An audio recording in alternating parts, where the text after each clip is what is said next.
Welcome to the new segment I'm doing on this channel called Cinematic Disasters, where I talk about some of the films that I hate the most, or even some of the worst made films of all time. And boy do I have a doozy start off with this one. Because this is by far the worst film I saw last year. Why did I decide to start with this one? Well, why the hell not? So let's talk about why The Lion King 2019 is a cinematic disaster.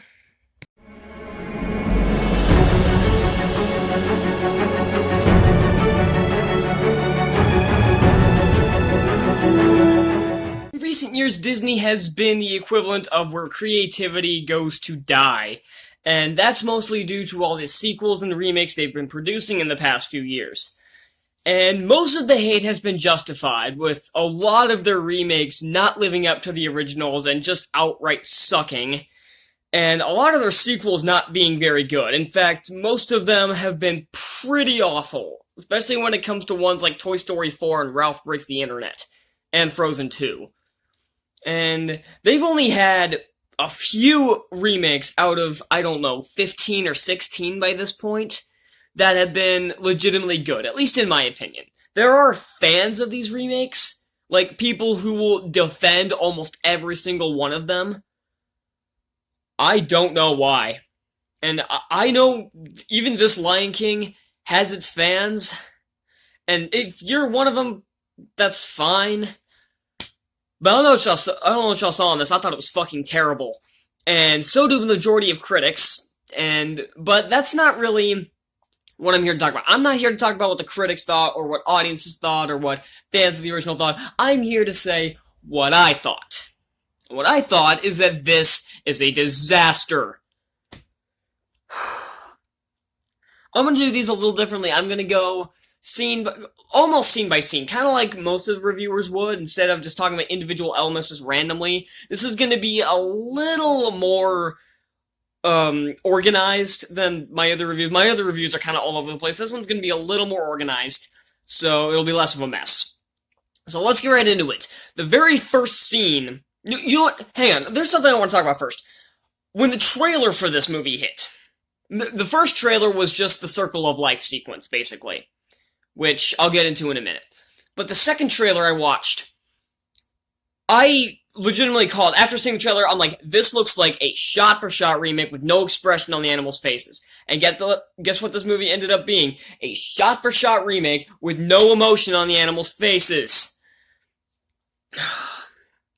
It's not often when I can call exactly what a movie will be.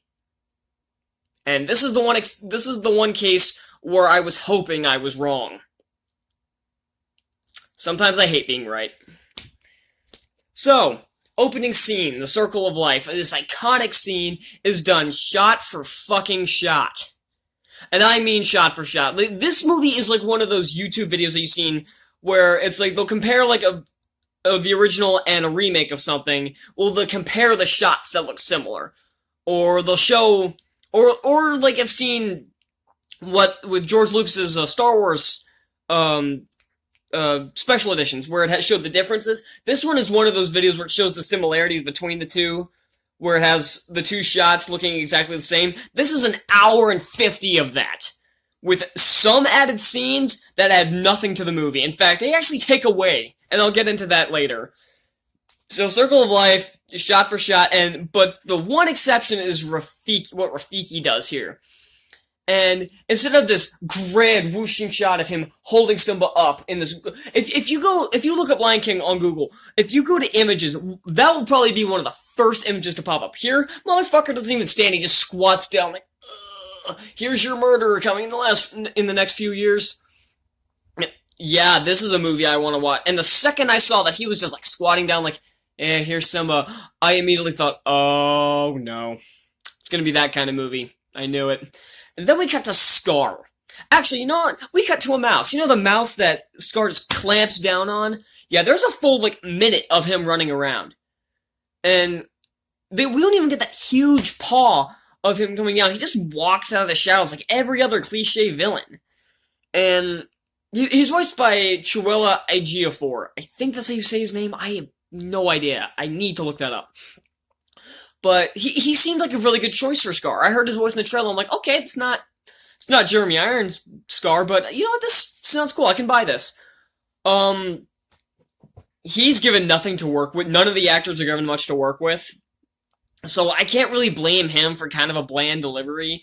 And it seems like they tried to what's the word I'm looking for? They tried to they brought their villains down a notch in this. They kind of, I don't know, it's just, I don't know. But then in comes Zazu, who in the original was played by Rowan Atkinson, very well, might I add. And in this one, John Oliver takes away the charm and instead brings a heaping helping of annoyance with his performance. Good God. I like John Oliver, but God, he's annoying in this. And then comes Mufasa, once again played by James Earl Jones, who must have shotgunned a bottle of NyQuil before he started recording. I don't know if he was just bored reading the same lines 25 years later, or if it's just his age, but he has no emotion here. You remember, you can hear, and you can tell, especially when he repeats lines, which is virtually like every line in this movie, you can hear the difference in his voice. Because, okay, I'll give you an example. Sorry I paused there, I don't know what I did, I kind of spaced for a second. Do you remember the line, "Is that a challenge?" when he goes up to Scar? In the original, he's angry, he's up in his face, and he has emotion. Is that a challenge? That's what he sounds like in the original. Here, is that a challenge? I'm like, are you fucking serious? Are you even trying? I don't know if he wasn't trying, or if, I don't know. His performance is really bland. And most of the performances are kind of bland in this, and I'll get into more of that later. Then, you know what, I'm not even gonna, why am I breaking down the plot? The plot is beat for beat exactly the same. I can't fathom how anybody thought this would be good. You know what I'm gonna do? I'm gonna talk about the new scenes first. And show you how stupid they are. The only scene the new scene that I thought was had any sort of relevance was the scene where they're talking about the Circle of Life, where Simba's trying to explain the Circle of Life to Timon and Pumbaa. And Timon says it's not a circle of life, it's more like a line of indifference. And I thought, okay, that's kind of a creative idea, but they never come back to it. I'm thinking, okay, they're actually bringing in a creative idea. This is something new. But do they do anything with that? No, it's forgotten about. Why? You had so much potential with that. That was actually a very cool idea. But then they just ditch it. Because, oh, this isn't in the original, we have to go back to shot for shot. And then, Nala's escaped from Pride Rock. Which, okay, she should not have been able to escape that easily. No one's gonna go, no, like, 10 hyenas are gonna chase this one bird who's trying to distract them. And could Scar seriously not sense or, like, smell that, not Katara, Nala was trying to escape? Seriously, how bad are these hyenas? He has shitty security here. In the original, we don't see her escape, so it's a nice surprise when it's like, oh, another line. In the original, if you hadn't seen the original, you would know it's Nala. It's not a surprise. But when you first see the original, you're like, oh, another line. Then you're like, holy crap, it's Nala. Because we don't cut back to Pride Rock. Because we shouldn't. We should feel the same way Simba does when we first see it. We shouldn't be seeing this. And also, Beyonce is very bland. At first, I thought she was an okay choice, but her performance wasn't any good. I'll go back more to the performances. Donald Glover is great as Simba. I thought he's definitely an improvement over Matthew Broderick, I'll tell you that much. If you can't tell, I'm not a huge fan of Matthew Broderick. He's a very bland actor. I have no idea how his career has lasted this long. I will never understand that. He was okay in Ferris Bueller, but again, okay. He wasn't great. But that seems like a one-time fluke now, because every other movie, like B-movie, even Lion King, Deck the Halls, fucking Christmas Story Live, what was that one? Inspector Gadget, this guy can't act. But Donald Glover can. I've seen him do some very good stuff. I thought he was good in Spider-Man Homecoming, and I thought he was fantastic as Lando in Solo. So, and I'm like, okay, this is a cool casting choice. He's really good. Billy Eichner and Seth Rogen steal the show in this as Timon and Pumbaa. Though the one downside to that is Seth Rogen cannot fucking sing. I know it's like, oh, it's Pumbaa. He's not supposed to be able to hit these notes. It's supposed to be funny. If you're gonna cast someone who's supposed to be singing, the least you could do is put auto-tune on them. I mean, these are animals. You could have gotten away with auto-tune here. Beauty and the Beast, you can't. You're supposed to, because in that movie, you're supposed to hear the rawness of the characters. Aladdin got away with it when it put auto-tune on Genie, because it's like, okay, he's a genie from a lamp. He's magic. It's like, okay, they can get away with this. The animals, they could have gotten away with some auto-tune here for Seth Rogen, but no, they let him belt every note out. Oh, and speaking of that, they take this actor who can't sing and have him belt every note possible, but they take an actor who can sing and have him talk-sing his way through the best song in the movie, which is now the worst song in this movie.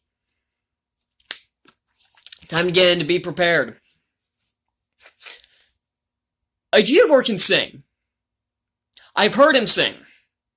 He's a very good singer. Why didn't they have him sing? If my research is correct, is that this was originally not supposed to be in the film. They were originally going to cut Be Prepared, but I guess so much fan backlash is like, no, we won't Be Prepared, and they're like, fine. So they threw it in as a last-minute addition, and it shows. It's half-assed, it's not visually interesting. Now he just kind of stands on top of a rock and talk-sings his way until, like, the last few notes when he actually gets to sing, while the hyenas are just, like, chanting, be prepared, be prepared, be prepared. I'm like, what the fuck is this? No interesting visuals, no actual singing, and the lyrics have been changed and are not for the better. Now, is there anything good in this? Well, I did mention Eichner and Rogen are the highlights of this movie. Timon and Pumbaa do actually have some legitimately funny lines. If they were improvised, I would not be shocked in the slightest. In fact, that would actually make a lot more sense. Because they have some very funny jokes that aren't from the original. You know why? Because it was new. That's why they got a laugh out of me. None of these other characters got a laugh out of me because none of their jokes were new. They had this stupid joke with Zazu, his like cousin or something, thinks he was a woodpecker and smacks his head against a tree and got a concussion from it. I'm like, yeah, it's a new joke. Doesn't mean it's funny. This is painful.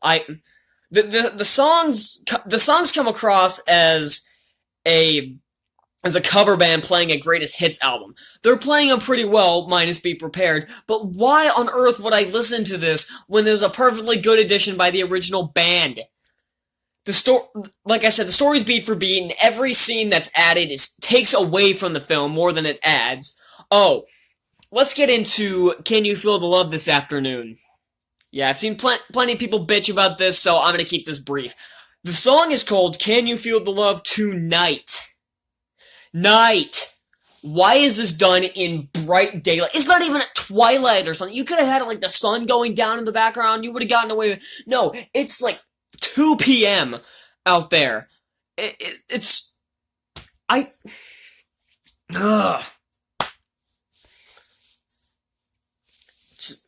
When you fuck something up that's that easy, even their conversation afterwards isn't any different than that. It's still bright day out.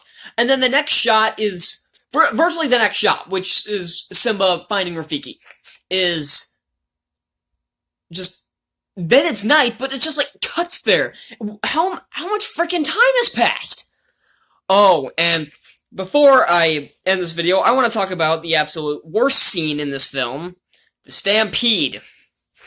One of the most heart-pounding, adrenaline-filled scenes in Disney history has been reduced to a fucking joke, and everybody has made fun of this scene. The stampede is pathetic. There aren't that many of these, what are they? What are they, wildebeest? I can't remember what they are. Buffaloes? I honestly can't remember what they are. Doesn't matter. The point is, there's not even that many of those things. Even this huge hill they go down in the original, it's like 3 feet high. I'm probably taller than it. And it's like, if someone was in that stampede, I could see them maybe getting hurt, maybe getting a couple of bruises by getting kicked or something. But you even see in like the first shot of Simba running away, one of the one of the animals falls and gets back up while they're running. If he's able to fall and get back up without actually getting, like, kicked in the head or something, how the hell can Simba not get out of there? He can go up that tree and just, like, jump on top of one of them. He can probably just, like, jump on one and just ride it. And Mufasa getting knocked in there, I could see him getting roughed up, but I don't see him getting killed in that. Because there's not that many of these things. They're so spaced out, and they're running so slow. In the original, they're running so fast. You look at them, that they are gone in the original. You see someone fall in that stampede, oh, they're dead meat. You see someone in this one, I could fucking get out of that. I don't weigh that much, but I could get out of there just fine. I could probably get out of there without getting touched. And then, the famous scene of Scar throwing Mufasa off in that huge, epic toss. There's multiple things I want to bring up this. One, Mufasa doesn't even call Scar a brother here. So it comes across less as a plea for his brother's help, and more of a command to save his king. Because in the original, he's, like, pleading for his brother, and this one he's just like, Scar, help me. I'm like, dude, you're in danger. You could at least make it sound like you're trying to get your brother's help. Here, he comes across as an order. And then, instead of that, like I said, that huge epic toss, Scar just bitch slaps him, and it looks ridiculous. And even the way, instead of the long live the king, the way he says it, this one's long live the king. It sounds like he sneezed at the end. He's like, long live the king. That's what it sounded like when he was in the, I don't know, that's what it sounds like. And he just bitch slaps him, and it's so ridiculous, and then, the way his fall is shot, Jon Favreau also directed The Jungle Book, the live-action remake, which was very good, actually. And he recreated, Mufasa's fall for Shere Khan's death at the end of that movie. Why couldn't he recreate it here? Instead, it's like a shot like they have a tripod on the rock, and it's just like, he's like barely in frame, just like his upper body and his head are in frame. It's like the entire lower body's just missing. It's out of frame. It looks like it didn't even look like he's actually falling or screaming for his life. It looks like one of those animals where it's like an animal that you like hit with like when you poke it with a needle, or you like put a syringe in it to put like a cure in it for something. It's like, and then it's like a side shot of him falling, and he's like falling like this. It looks like he's just trying to stretch out his back. It looks ridiculous. It's Simba's pathetic cry. In the original, like, again, it's an epic zoom out here. Just, no! It's so bad. And then it looks even... Whenever I talk about these remakes, I shout my throat raw. And then, when they, in the original, when they play it back, when Scar tells Simba, I'm the one who killed Mufasa, they show the flashback of his no in the original. Here, it looks even worse in slow-mo. It's so bad. The final fight is terrible. You can't see shit, and, Rafiki's awesome staff fight? That sucked. He's, like, hitting him like this. It doesn't even look like he's holding his arm out of the way. It looks like his stick weighs, like, 30 pounds. It looks like he's having trouble swinging it. And then... they do give a funny nod to Be Our Guest, with Timon and Pumbaa. Instead of doing the hula, he starts singing, like, the intro to Be Our Guest, and then they run away after he starts, and that was funny. I thought that was hilarious. And, yeah, it's this, what the hell was that? Okay, that's kind of creepy. I'm filming this at night, and it's like I'm hearing, like, weird sounds. Yeah, sorry about that. Okay, I'm back. Found out it was a cat. Outside my yard. Ironic, since I'm talking about Lion King. So, yeah, full disclosure, this is one of the worst movies I've ever seen in my life. This is by far the worst Disney remake, one of the worst Disney films, definitely the worst film I saw last year. And I saw some doozies last year. This was worse than Escape Room. This was worse than the two Disney Channel movies, Descendants 3 and Kim Possible. It was worse than Dumbo. It was worse than Hellboy. It was worse than Dark Phoenix. It was worse than Spider-Man Far From Home, since I hated that too. If you've been on this channel if you saw my Devil All the Time review, you know I'm not a fan of the MCU Spider-Man. I love the MCU, but I don't like what what John Watts does with Spider-Man. And here's the hoping they fix their shit with Spider-Man 3. So yeah.